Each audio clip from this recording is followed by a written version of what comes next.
Hello, everyone. I am Jonathan Herrera, the project manager for Team Atlas, and today I will be showing you a small little Scratch game, Scratch being the software that the game is created on, which sort of showcases how the split spectrometer, the scientific tool that we are using to analyze cryovolcanoes, works. Now, a split spectrometer is a really cool tool which shoots a beam or ray of light. The ray of light then bounces off the surface of whatever you are analyzing, going back to the split spectrometer, in which it is sort of disassembled and spread out, and then analyzed by the tool in order to gain a lot of information such as temperature and makeup. Now, to explain our little game, I want to sort of begin by showing you what the game is. So I'm going to press this little play button over here, the little green flag. And as you can see, our payload is able to move, shoot a little beam, you could say, of light. And when it touches these poorly made cryovolcanoes, they disappear. After touching all the cryovolcanoes, the mission is completed and it switches to this sort of mission complete screen. So that's the basics of the game, rather. And now I'm going to show you how it was created. So the first thing that we had to ensure was that this sort of moon picture was always existent, which can be seen right here through this little when flag clicked command, meaning that when the flag is clicked, anything under it is completed, which sets the score variable, variable being sort of a value that can store a number or basically anything. In this case, it's literally just storing how many of these cryovolcanoes you have hit, and it switches the backdrop, that being the term that is used for background within Scratch, to moon, which is this moon image. There were also a few other things that had to get done.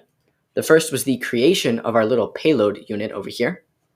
Now, our payload has to do a few things. It has to be able to move, which you can see here by the when right arrow key pressed and when left arrow key pressed command, which are pretty self-explanatory. When you click the right arrow, when you click the left arrow, this happens.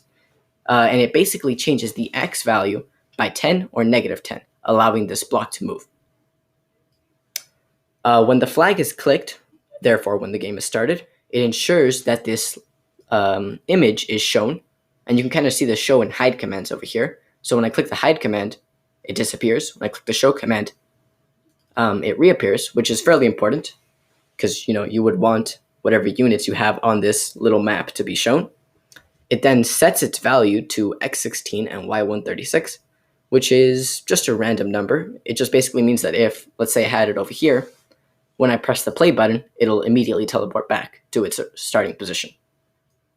It is also forever checking if the score is equal to 4, which, if it is, it'll broadcast a message, and we'll go over that in a second.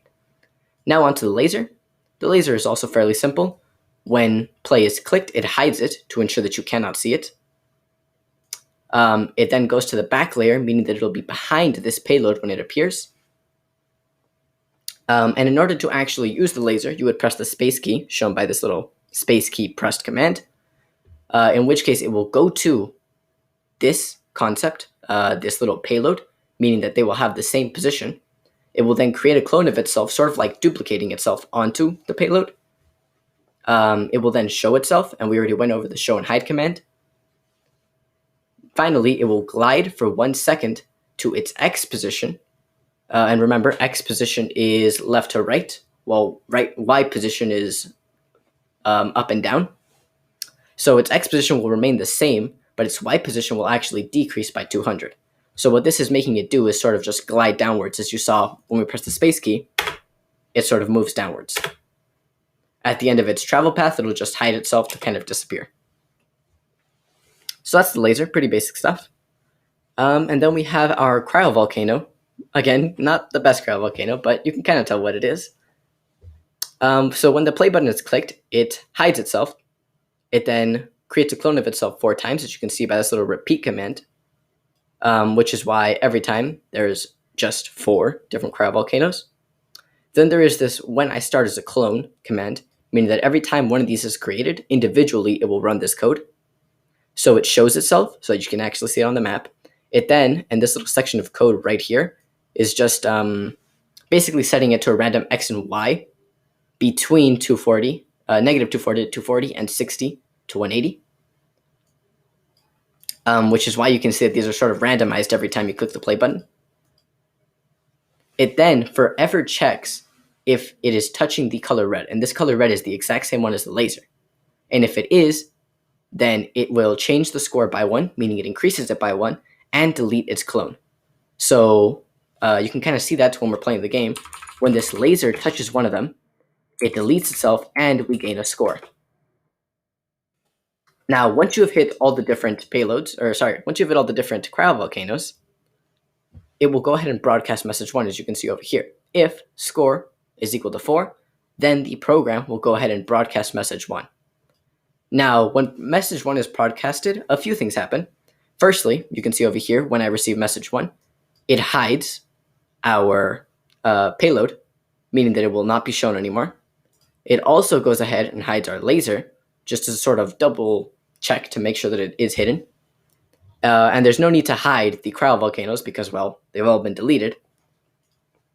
Finally, it will switch the backdrop to images, which is the name of the sort of like mission completed backdrop, which you can see here. After I hit this final one, score equals 4, the concept, our little payload is hidden, the laser is hidden, and the mission complete sign is apparent. Thank you very much for tuning in. I hope that this has kind of shown you a kind of like what Scratch can do, and maybe it'll encourage you to look into Scratch. It's a very cool program. You can run it without downloading anything. It's really good for teaching the basics of coding, and I would really encourage anyone who's interested in this kind of stuff to check it out. Thank you very much, and I will see everybody later.